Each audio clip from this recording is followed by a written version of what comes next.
salaamaaleykum mbokki Sénégal salaamaaleykum mbokki àddina dama ñëwoon tey nag di waxtaan ak yéen par rapport ak benn journaliste bu ma attaqué sur internet ma yaakaar rek ne jotoon na ma def un droit de réponse ndax nit bu la attaqué benn yoon nga fënatal mu attaqué la une deuxième fois nga muñ ñetteel bi nag day mujj ëpp. looloo tax ma ñëw pour waxtaan ak ña jot a xool vidéom boobu vidéom yooyu sax laay wax ndax du benn du ñaar. Babacar Touré man xaw ma ko et preuve à l'appui ndax enregistré nañ ko muy wax ne man xaw ma Reine Diop xamuma ndax su waxee ak man téléphone la jot a wax ak man mosumaa teg bët mosumaa gis toog naa sama kër. Monsieur Touré m'appelle ne ma présenté wu ne ma je suis un journaliste d'investigation dama bëggoon am sa vidéo wala sa avis par rapport à un escroc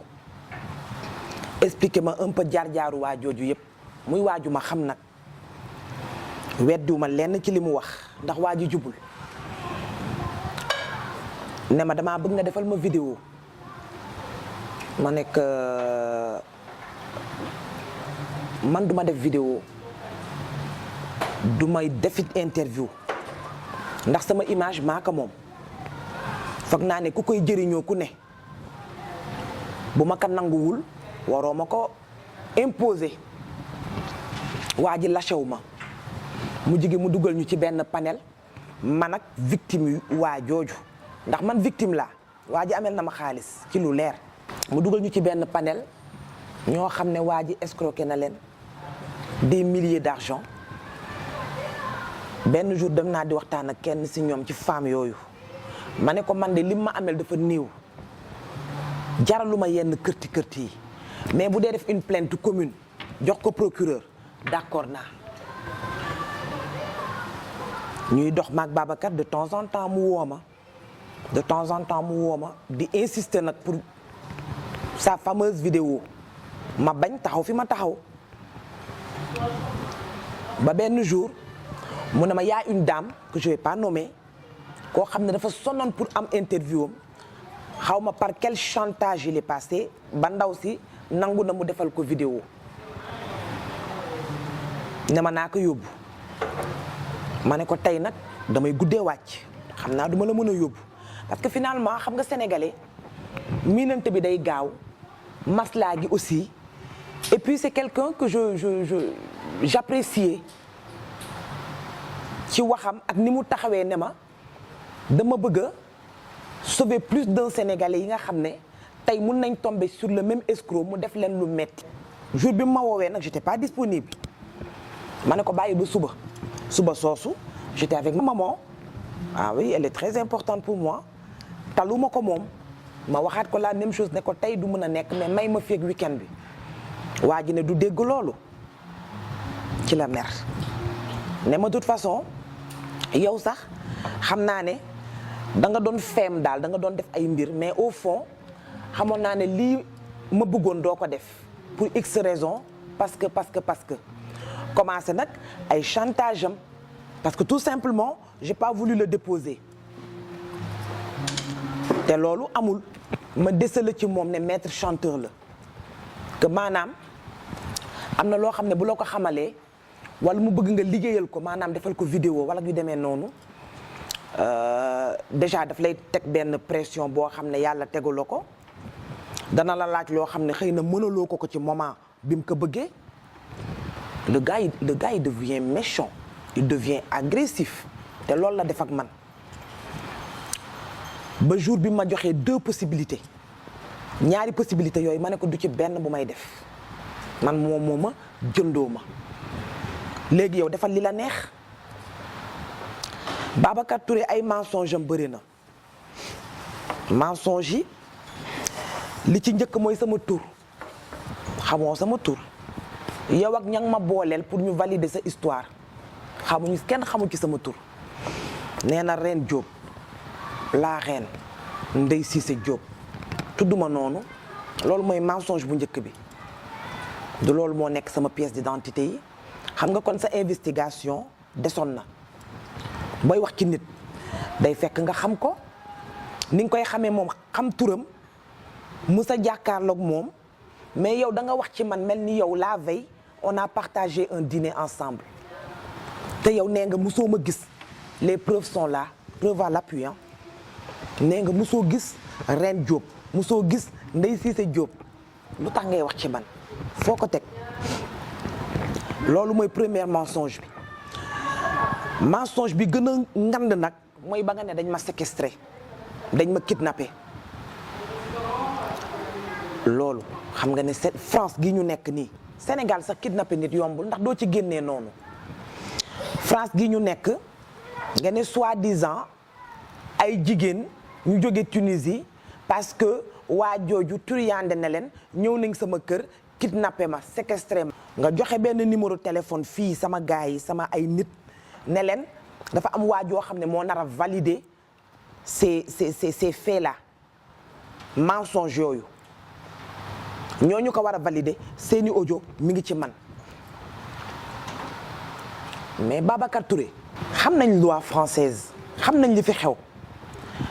xew mooy séquestration ak i kidnapping doo ci génnee noonu te nag man dama neexul a kidnappé du tout parce que je me défends bien nga ne dañ maa kidnappé dañ maa séquestré léegi ñooñu nga rabattre pour ñu que ñu valider sa ay faits ñooñu c'est des gens déjà qui m'ont fait beaucoup de mal duma leen ñàkk mën a lim ndax dañoo dugal seen bopp ci wax joo xam ne seen yoon newu ci ñoo la ngemb wala politicien la ngemb ñaar yooyu la kenn ki mooy Ibou Sène nga jël téléphone am joxe ko mais ba nga koy joxe waxoo ne moom mooy Ibou Sène da nga ne kooku mooy Pape Lay Diakhaté Abdoulaye Diakhaté ba nit ki di wax ak moom je suis en ligne je me suis rendu compte que numéro téléphone bi nga joxe ne kooku mooy Abdoulaye Diakhaté mooy valider say wax du Abdoulaye Diakhaté Ibou Sène la ngeen ñuy tourner lu ndax man France gii ma nekk Paris gii ma nekk doon na ma jaaxal trop nit valider say faits yooyu parce que c'est des conneries c'est des mensonges Ibou Sène moomu se permet di wax ci man loo xam ne moom ci boppam xam na ne ay fen la mais man Ibou Sène nawloowu ma ko sama famille tout entière nawloowuñu ko parce que c'est quelqu'un qui m'a fait du mal dem naa Sénégal bàyyi leen sama kër tu l'as dit tu étais avec ma sœur tu l'as dit nga ne la bande à Ibou et à Abdoulaye Diakhaté qui a fait de ta maison une garçonnière donc ñu am na lenn lu ñu la wax waroon nga dem ba ci biir tukki naa tukki bu yàgg am naa ay càmmiñ Abdoulaye Diakhaté ci la bokk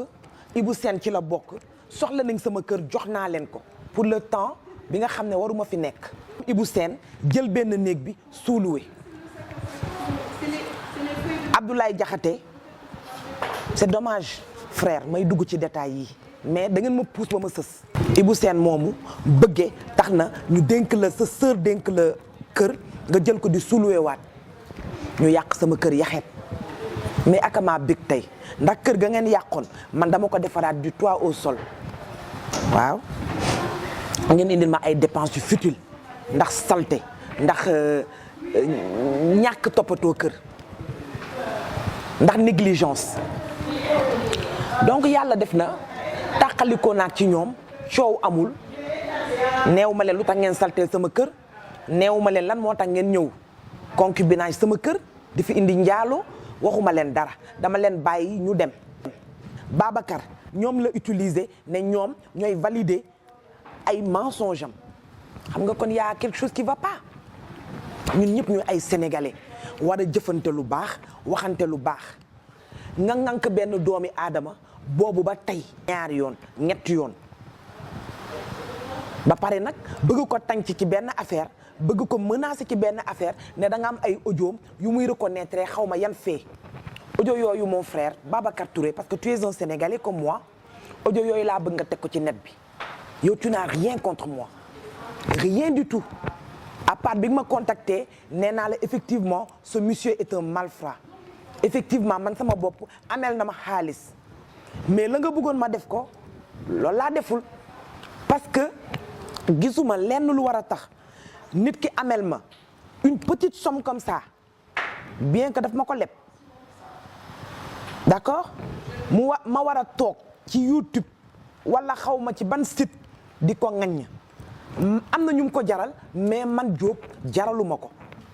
kenn musuma gis ci lenn lu ñaaw ci dëkk bi ma juddoo sama ndey nag ba tey donc yow mënoo ma pousser ma def lu ma neexul ça il faut que tu mettes ça dans ton cerveau là pour de bon yow rëy nga làmmiñ yow soxor nga yow ñàkk nga sutura donc tey boo amoon lenn lu mel ni bën puso me concernant je pense que di nga ko teg yàgg na ces fameux audios yu may reconnaître non mais tu es un menteur Babacar te je pense que journaliste bi di Babacar Touré dafa mujj ëpp dayoo dafa mujj ëppal na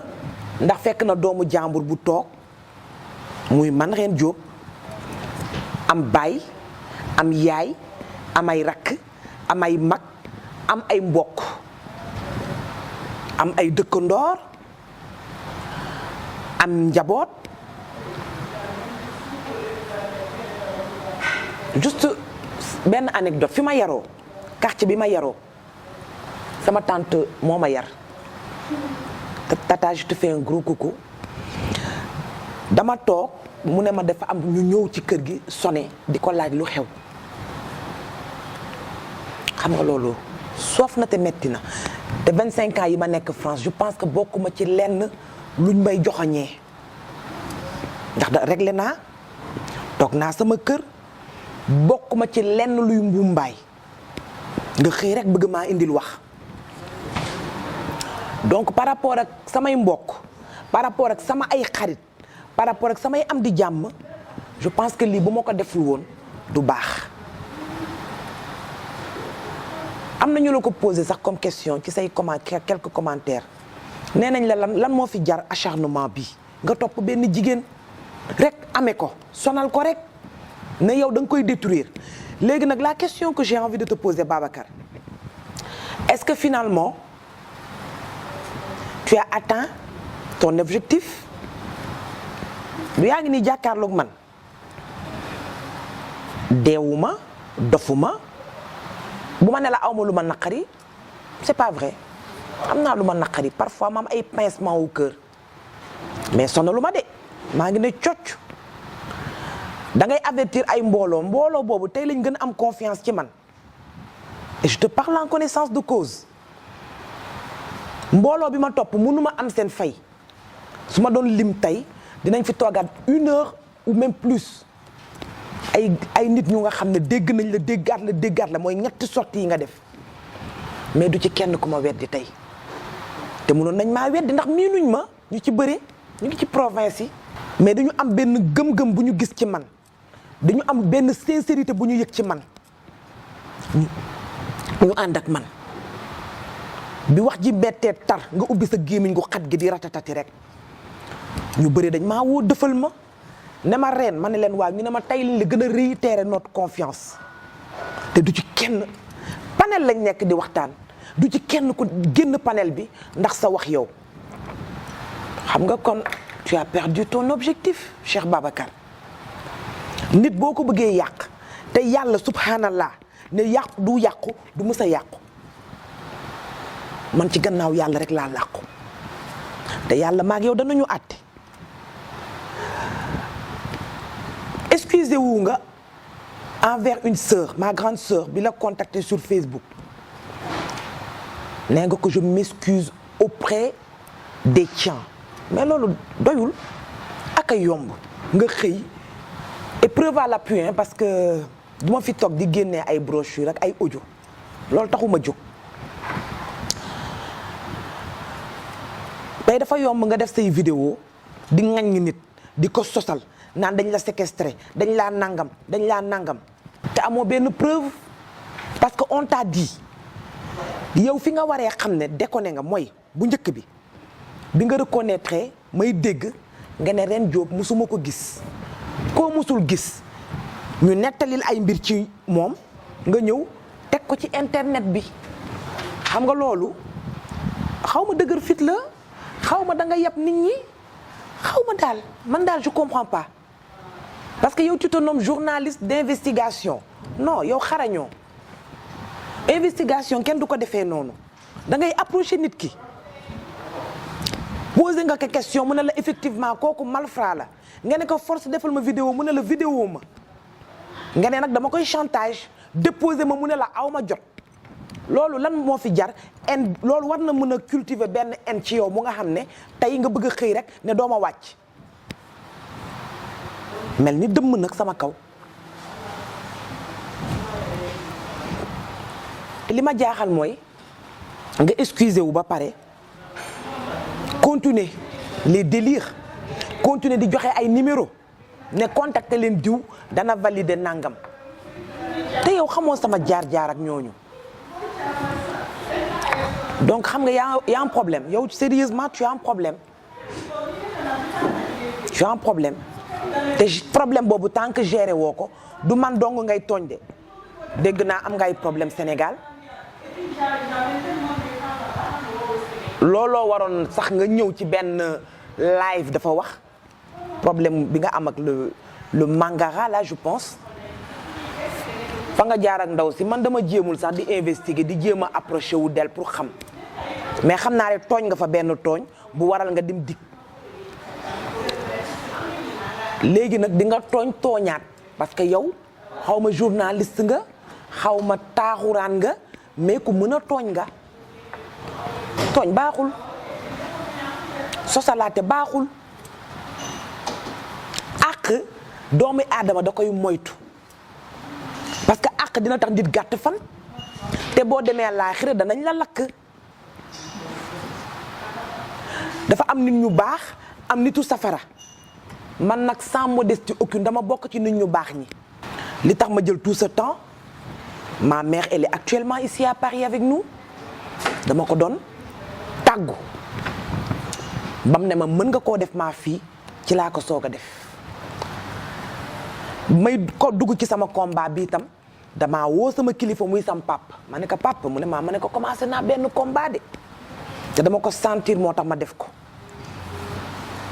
ma dugg ci combat bi te ba tey nag combat bi lenn la ma jàngal mooy que dama toogoon du ma ne j'étais pas patriote non je menais ma vie tranquillement liggéeyi wàcc toog sama kër en petite vie tranquille avec la famille am nag moment bi ñu toll nii il y a 5 mois ma jóg taxaw li tax ma jóg taxaw Assane Diouf je lui rends hommage mooy que ne dafa am lu mu yee ci Sénégalais yëpp Sénégalais yi toogoon neutre toog seen kër bokkuñ ci dara Assane Diouf dafa am lu mu yee ci ñoom loolu tax ma jóg taxaw rek ñu ne déedéet duñ ko bàyyi mu taxaw dañ koy dammati dañ koy yàq dañ koy sosal dañ koy fenal dañ koy jaay méchanceté boo moytu léegi mun a bëqet daw dama ay sët dama nekk nag ay sëtu noble yu nga xam ne dëgg faxa dafa nekk sama maam duñu ay dawkat Babacar Touré munoo wax yéeg ba man la ma nekk nii ma arrêté ko tey laa gën a taxaw waaw maanaam dama nekk une combattante dama nekk tey une patriote boo xam ne xam naa ne je peux contribuer ci lu bëri Sénégal léegi nag am naa ci droit wala aw ma ci droit ak maa ci am droit man may sénégalaise bëgg a xeexal sama dëkk bëgg a xeex contre l'injustice maanaam mooy lépp li nga xam ne Assane Diouf daf ko yee ci man moom nee na combat bi du moom combat bi Sénégal la ñu may ko nag par humilité moom nee na combat bi du moom combat bi c'est pour le Sénégal man ak nag sama famille bi ma àndal parce que je les appelle la famille maintenant ñu topp loolu ñu topp ko ci waxam boobu parce que tey mënoon na ne man Assane Diouf man ngeen di liggéeyal continuer leen ma liggéeyal déedéet moom nee na dafa joxe bakkanam bi il reste un patriote tout le monde a vu que c'est un martyr. Mais on lui doit aujourd'hui le fait que mu am lu mu yee ci ñun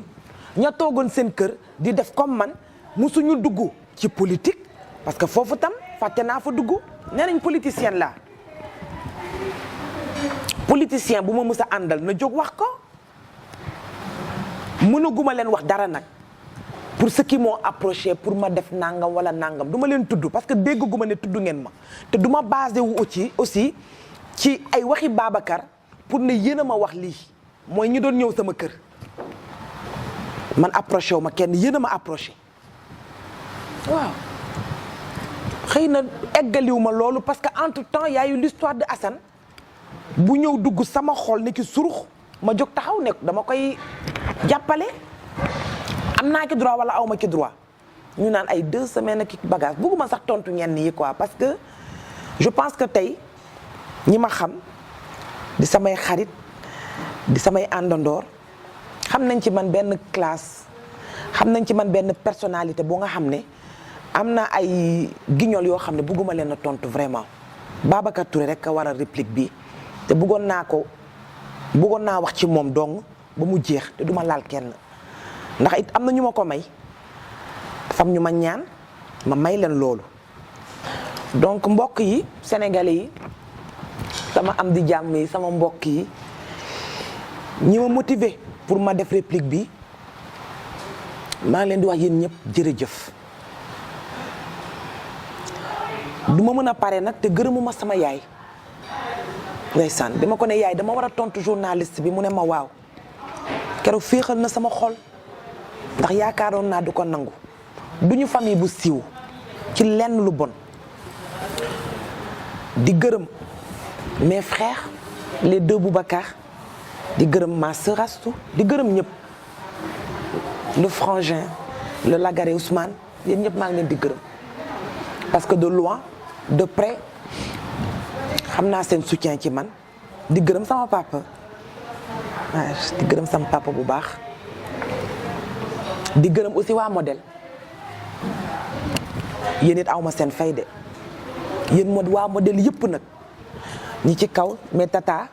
ba ñi ci suuf maa ngi leen gërëm yéen ñëpp di leen gërëm nag di leen sant parce que c'était pas évident donc lii mooy sama réplique par rapport ak ce journaliste assez méchant